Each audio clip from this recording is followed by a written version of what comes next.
What's up, everybody? Welcome back to the channel. It is Carter Scotland Allen here, and today we are taking a look at the first Batman film since the release of Dark Knight Rises, which technically isn't even a solo Batman film. This is Batman vs. Superman, Dawn of Justice. Let's not waste any more time and get right into this review.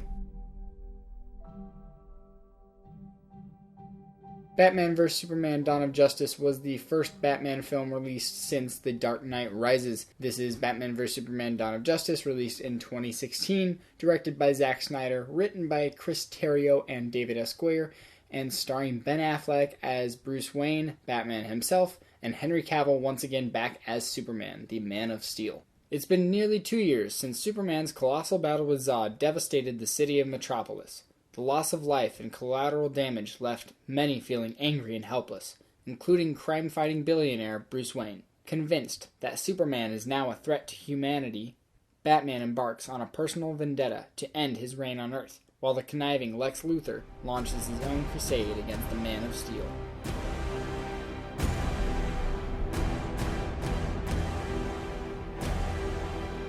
Okay, so first off, we were going to talk about the directing for this film, but before we talk about that, I just gotta say the synopsis of this film, the tagline, the idea, the synopsis that I just read sounds interesting. It truly does sound interesting, and it's a shame that this movie played out the way that it did. Overall, this film feels like a complete mess, especially even when you compare the theatrical version to the Ultimate Edition, which is on HBO Max, which is the version that I watched going to review this. So both versions of this film aren't good. Neither of them tell a story or tell this story in a pleasing or cohesive way. Like, there's no glue holding anything together. That seems to be the common issue with a lot of Zack Snyder films. I actually haven't seen 300, but when looking at Army of the Dead, Man of Steel, the issues that I have with both of those films is that some of the plot points just are either pointless or aren't well developed enough. They don't mesh well within the rest of the story. Or this film tries too hard at telling, 5 different really big stories that should really all be their own thing. Overall, I really didn't like the direction of this film. This is a DC movie that doesn't feel like anything that a true DC fan would want. Tell me why I'm wrong, if I'm wrong. Alright, and now on to the cast and the characters. So, once again, we have Henry Cavill back as Superman. We have Ben Affleck, his first kind of real appearance as Batman. I believe, this is his first appearance other than in Suicide Squad. He had a tiny little cameo. Yeah, Ben Affleck's fine. And then we also get Gal Gadot as Wonder Woman, which she's great. She did a fine job in the first Wonder Woman.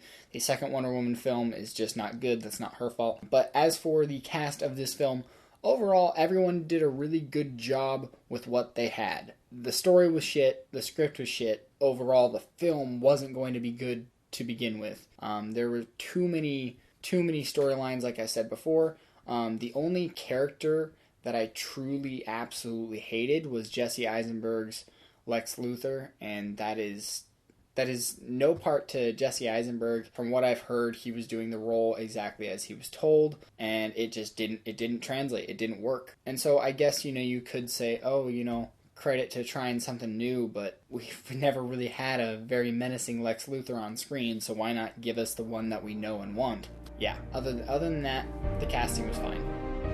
Now on to the story for the film.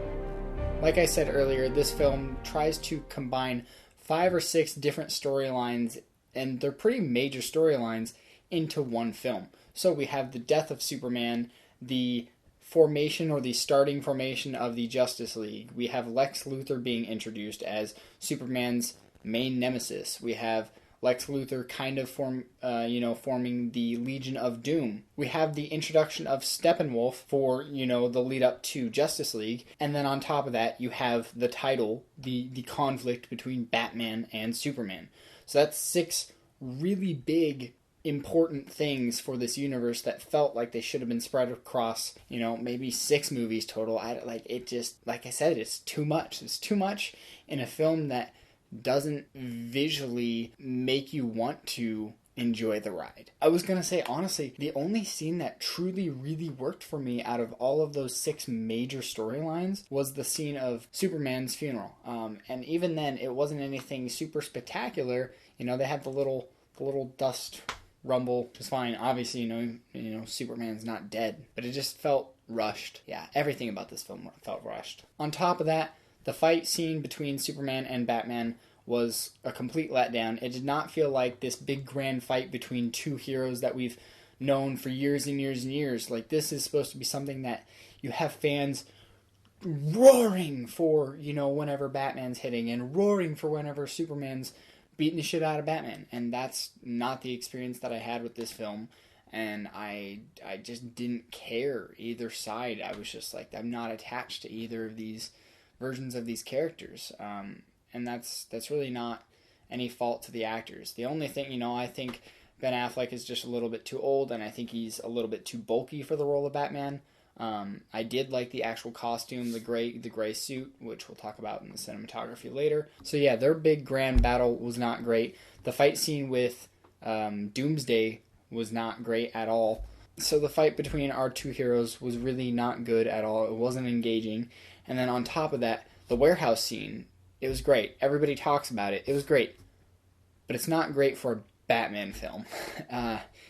It's just because he kills. And I know there's so many people that say, oh, you know, Christian Bale's Batman killed Ra's al Ghul. And yeah, I didn't like that. And, you know, Michael Keaton's Batman killed. Like, yeah, I don't like that. I am adamant on that thought. I do not like Batman when he kills.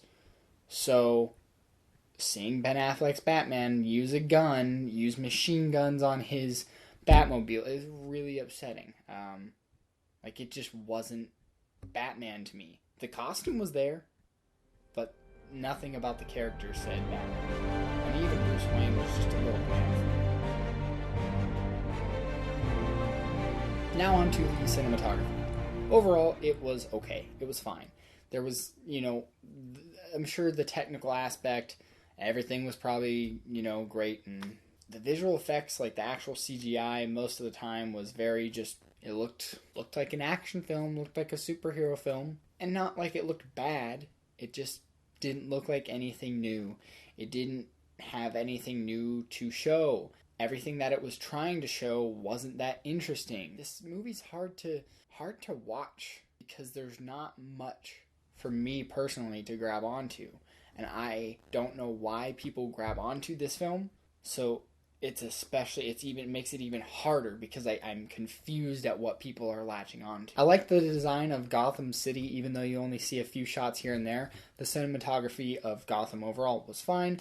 The cinematography of Metropolis just looked like, you know, New York or any other city. Like I said about the fight between Batman and Superman, that fight was very gray, boring, and just wasn't exciting to watch. The final fight with Superman, Wonder Woman, Batman, and Doomsday was extremely boring. Honestly, I remember like sitting down and thinking, where are they? Because all I could see was, you know, I could see the characters moving around on the screen, but all I was seeing around them was gray rubble. And I think it was just, you know, like the concrete or the asphalt, but that's all I was seeing. So it really just, it wasn't a fun final battle, and that sucks to say when you're looking at a movie like with the fucking title of Batman vs Superman. It really is such a letdown. And now I guess we'll get into the final thoughts. So yeah, you can probably tell where I stand on this film. It's not my favorite Batman film. It is one of my least favorites.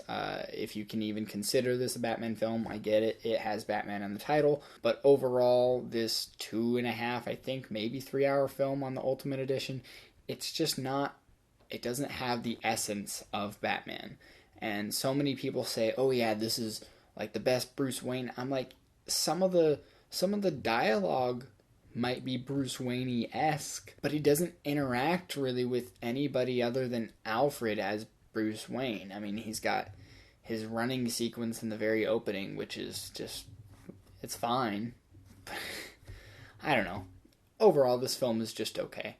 I don't think I need to see it again. I don't think I will watch this again, even leading up to The Flash. I will be watching The Flash, but I am glad to see Ben Affleck go. I am very meh about Michael Keaton coming back. I'll watch it. But overall, this DCEU, what Zack Snyder did with the DC universe, I wasn't a fan of. So just maybe Zack Snyder's not for me. Maybe DC's not for me. But I shouldn't be saying that because I love the Dark Knight Trilogy, and spoiler alert, I loved the new Batman film. So that review should be up within a couple hours if you're watching this. Thank you guys so much for watching. That was my review for Batman vs. Superman, Dawn of Justice. I'm Carter Scotland Allen, and I will see you guys in my review for The Batman 2022. Peace.